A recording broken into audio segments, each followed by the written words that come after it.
Welcome to Arts Blast on the Air. It's a podcast, a radio show, and an Alexa skill, all presented by Ballet Vero Beach and Riverside Theatre, two of the greats in Florida arts, supporting the arts. I'm Willie Miller, here every week, talking with people in the arts on the Treasure Coast and beyond. Experience the power of world-class dance this August at the Riverside Dance Festival. Ballet Vero Beach and Riverside Theatre are bringing back Dimensions Dance Theater of Miami. Its incredible athleticism and innovative choreography in an unforgettable evening of dance, August 6th through 8th at Riverside Theatre. Tickets at balletverobeach.org or call Riverside Theatre box office 772-231-6990.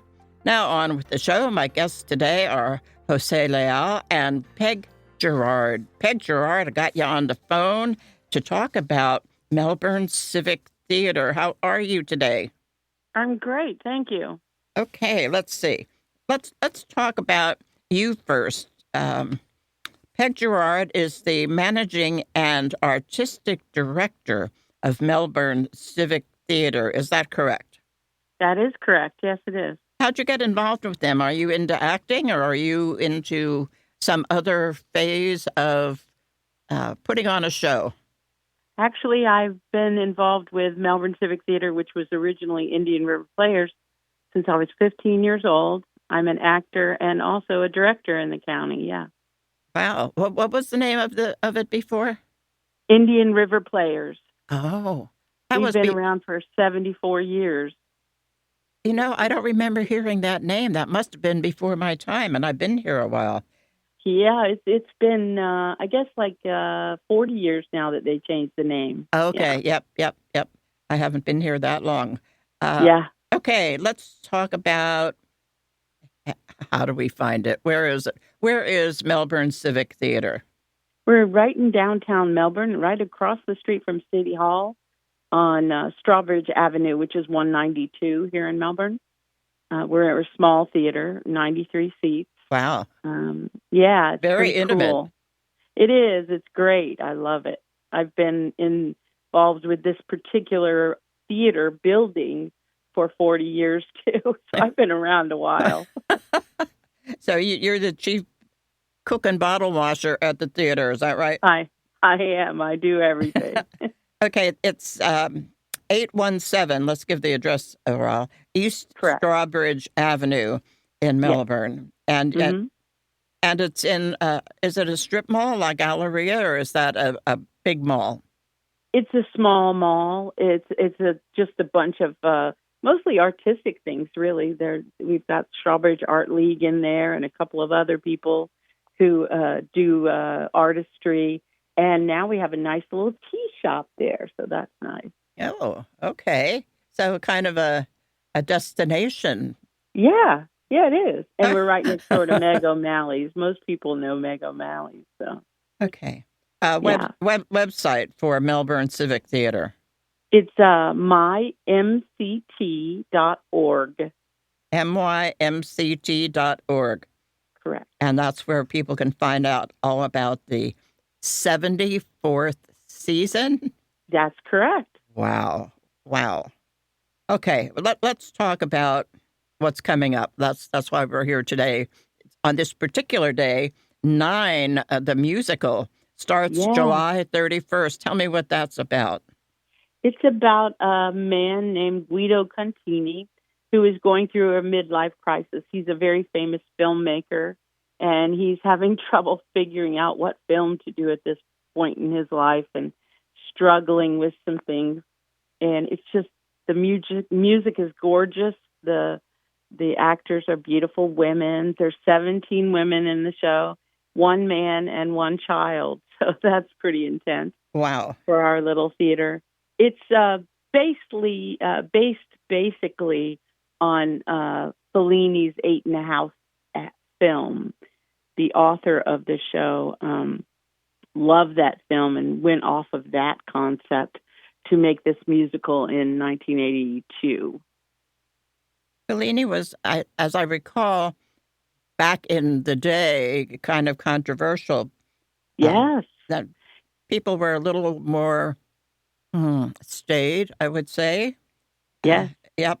So this He was revolutionary, actually, in the films that he made in Italy, and this is kind of like that because it's different. It travels through his mind, him remembering things and projecting things through his mind. But we see that literally throughout the show. How did you get so many female actors to be in the show? That's a lot of women. It is, because it's a great show, and I don't think it's been done around here. I don't remember ever hearing about it, as a matter of fact. Me too. And I've lived here. I was born in Melbourne, so I've been here 65 years, and I don't remember anybody doing it. But I've loved it forever, and my husband really loves Fellini, so I have an in on some of that stuff, understanding and all that. I just love it. It's just, the music is wonderful. The ladies all have really great songs, so I'm sure that attracted some people. The score is by Mari Yeston, Yeston. Correct. This is going to be a great show. But you seat only, 93, did you say? 93, but we run 6 weekends. So okay. You have an opportunity to see it, and I hope you do, because it's an experience I don't think anyone's had around here in a long, long time, if I do say so myself. Okay, let me see here. Talk about the women. Now, where do they come from? Seriously, 15 talented singing women. Are they all from Melbourne? There are a few that are from, like Rockledge area up there, on the beach. I think that they were attracted to the show because of the characters. There's 3 main characters in the show for him, which is his wife, his lover, and his muse in his films. So those 3 are Luisa, Claudia, and Carla, and that's in the movie as well. If you know the movie, you'll get what I'm saying. But you don't need to know the movie to come to the show either. So. Yeah, sometimes it's better not to read the book or see the movie before you go to a show, I think. Exactly, because you experience it without any of that layered on to what you're watching. So the performances run through September 6th. Is that correct? Okay. It's Fridays and Saturdays at 8 and Sundays at 2 on every weekend. Okay. And again, the website is mymct.org. Can people get tickets online? Yes, tickets go on sale Friday the 17th at noon. Okay, and that's any minute now. That is, yes. Okay, 9 the musical, July 31st to September 6th. What else is on for the schedule? You got some interesting sounding titles here. I think I picked a really good season. I hope so anyway. The next show is called Sherlock's Last Case. Yes. Sherlock's Last Case. And it's so unique too. It's one that it's been around a long, long time, but I don't think it's been done in this area either. And then I have Little Women, which is a really cool concept about Little Women that people need to see. And then after that, in March, I have Greater Tuna, which is a really funny show. And then next May, I have All My Sons, which is a play that I've loved for a long, long time and wanted to That's direct. Arthur Miller. What's that show about? It's about a family of the sons who had to go to World War II, and the father and the mother. It's about them. It's about the family relationship and what World War II did to their house and did to their household. And it's just a beautiful piece of art. This is a wide range, from the musical to the comedies to the Arthur Miller, All My Sons. Yeah. Do you choose, or is there a committee that chooses the shows? I choose the shows. Yeah. What fun!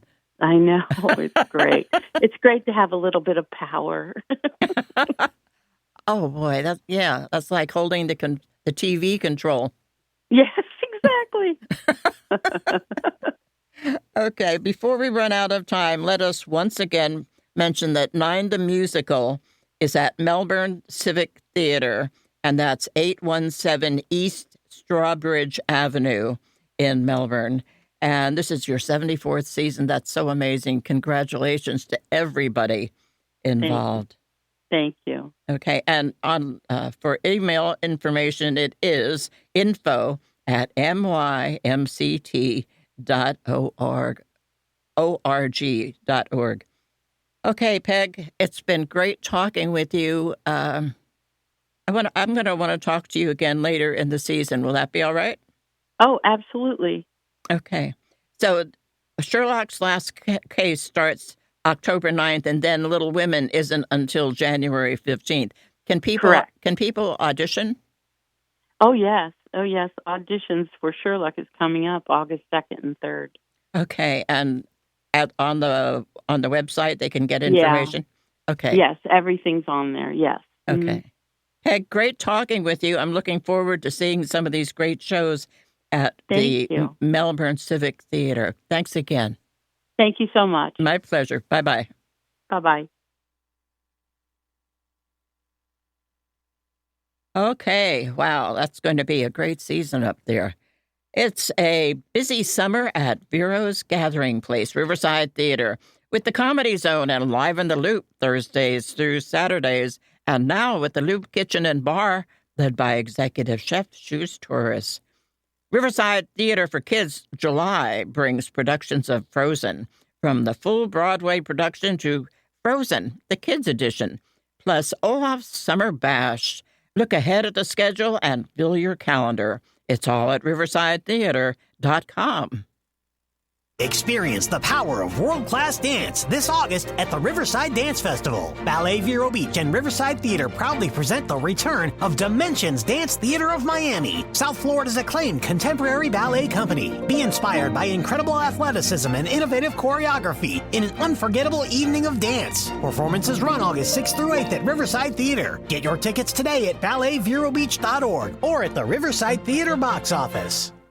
Welcome to Riverside Theater's Comedy Zone, where the comedy is wild, untamed, and downright hilarious. Hit the zone this Friday and Saturday night at 6:30 and 8:30 for the Treasure Coast's best live stand-up comedy show, featuring nationally recognized comedians with cabaret-style seating and food and drink table service. Buy tickets at riversidetheatre.com and get ready for a night of non-stop laughs. Are you becoming a realtor, contractor, mold remediator, guardian? In the state of Florida, these and many other industries require a Level 2 live scan background check for clearance to work in your industry. A1A Fingerprints is your certified live scan source from Broward to Brevard. And if you're a medical provider, you need to be registered on the ACA web portal. A1A Fingerprints will help you navigate and comply with the law. Call 772-494-6556 or visit a1afingerprints.com. A1A Fingerprints. Advertising is essential. You've got to make people aware that you're there. We can do that with a cohesive marketing campaign from Evergreen Media. Based on your business goals, we'll create a mix of digital advertising on social media sites like Facebook, video advertising on streaming sites like Hulu and Paramount Plus, and supplement them with local TV and radio ads. Build awareness, educate, and inform the public with a cohesive marketing campaign by Evergreen Media. Check out egreenmedia.com or search online for Evergreen Media in Vero Beach.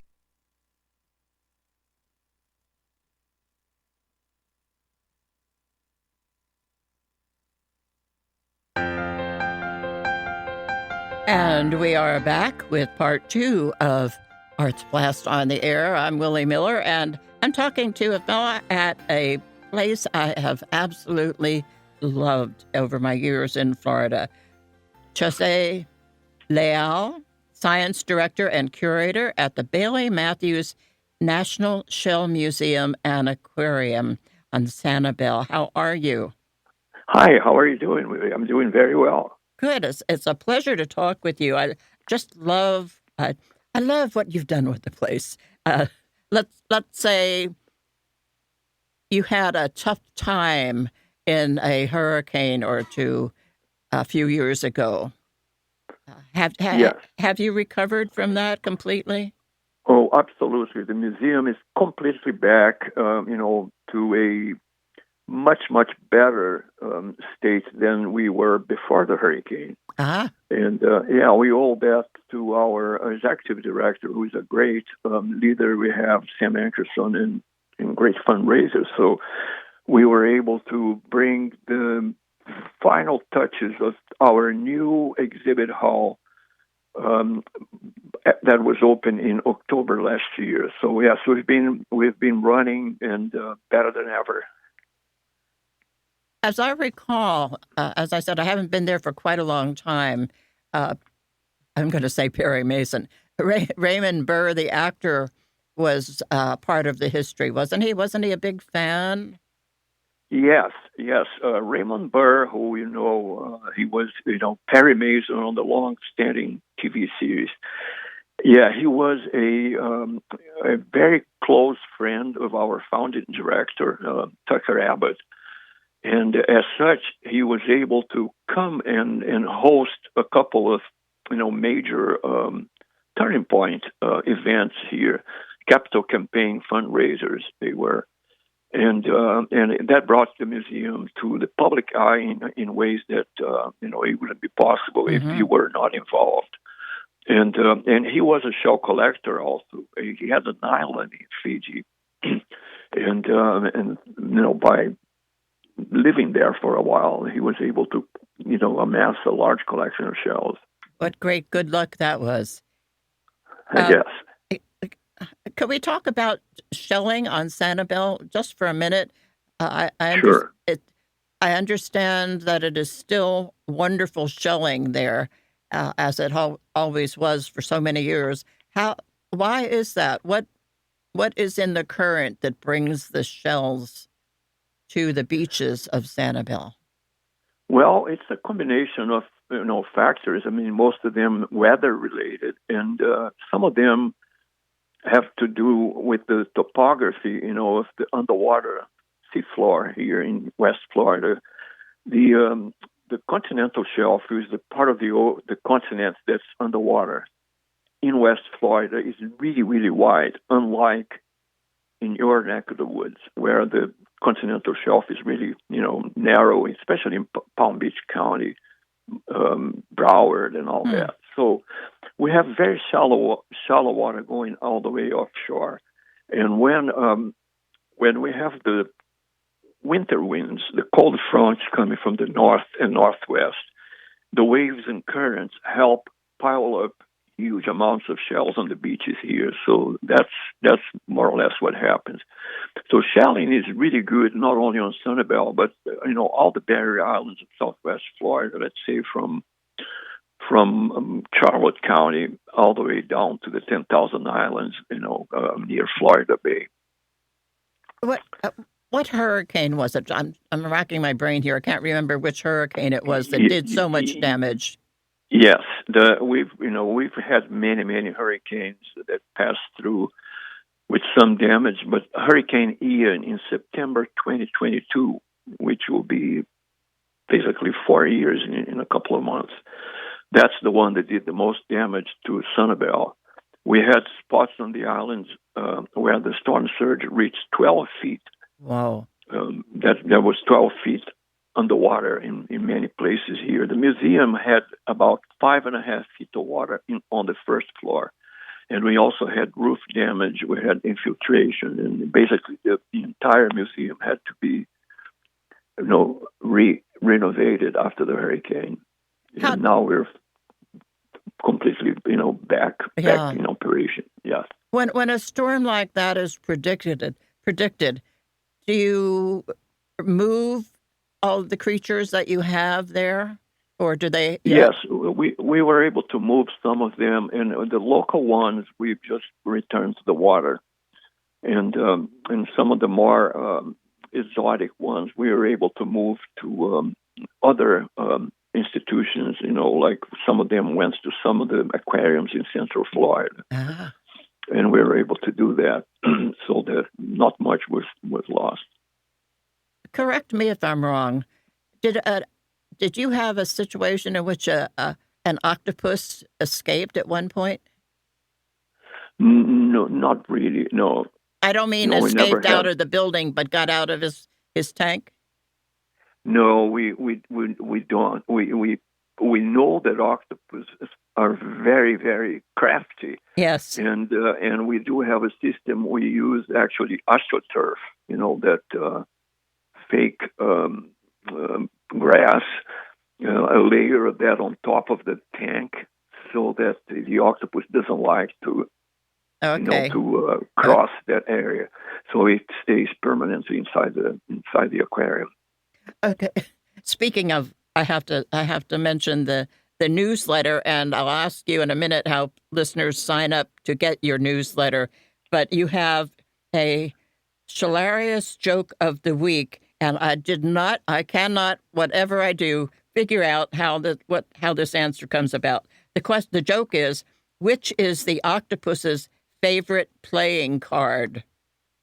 I know the answer. What is the three of hearts? What is the three of hearts to the octopus? Well, the story is that octopus supposedly have three hearts. So, and then that's the connection there with the with the answer to that quiz. Well, I just learned something very important this morning. Wow. Yes, yeah. There's always something in the large group of mollusks. They're always surprising us. I do recommend that people sign up, whether you love shells or you don't love shells. There is so many beautiful things in the newsletter, and people can go to, is it shellmuseum.org? That's correct. And you can sign up there. You also have some lectures, and they're online as well. Yes, we have actually a lecture coming up next Thursday, and we have them all listed in the website, and they are free, and the online lectures are free, and for those of you who on the audience that miss a lecture, they can go back and watch. Make choices from a very large list of our backlog of lectures online. I am learning. They're all available. I'm learning so much today. One you have coming up is the curious cuttlefish, understanding camouflage through the chameleon of the sea. Never heard that name for it before. I have so much to learn. Yes, the cuttlefish are related to squids and octopuses. And they are really, really fascinating animals, with the way they can change color. They can communicate using the changes in color on their skin. So it's really, really a very special group of animals. So I encourage, everyone to go to our website and look for lectures and register for this upcoming lecture on Thursday, July 22nd. Okay, I'll be doing that. And there are beach walks. You know what? We're going to run out of time. I want to give once again the address. It's Bailey Matthews National Shell Museum and Aquarium, 3075 Sanibel Captiva Road in Sanibel. José, it's been wonderful talking with you. I am definitely going back to the website, shellmuseum.org. Thanks for joining me today. Thank you so much for the opportunity. Enjoyed talking with you, and we'll do it again. I wish you all the best. Okay. Thank you. Thank you. All right. Bye-bye. Bye-bye. Okay, thanks to my guests, José Leal and Peg Girard, and thank you out there, as always, for joining us again this week for Arts Blast on the Air, a podcast, radio show, and Alexa skill, all presented by Riverside Theatre and Ballet Vero Beach, covering the arts online and in Arts Blast, the free weekly Florida Arts News email. I hope you learned as much today as I did. This was a fun show for me. I'm Willie Miller. Thanks for listening.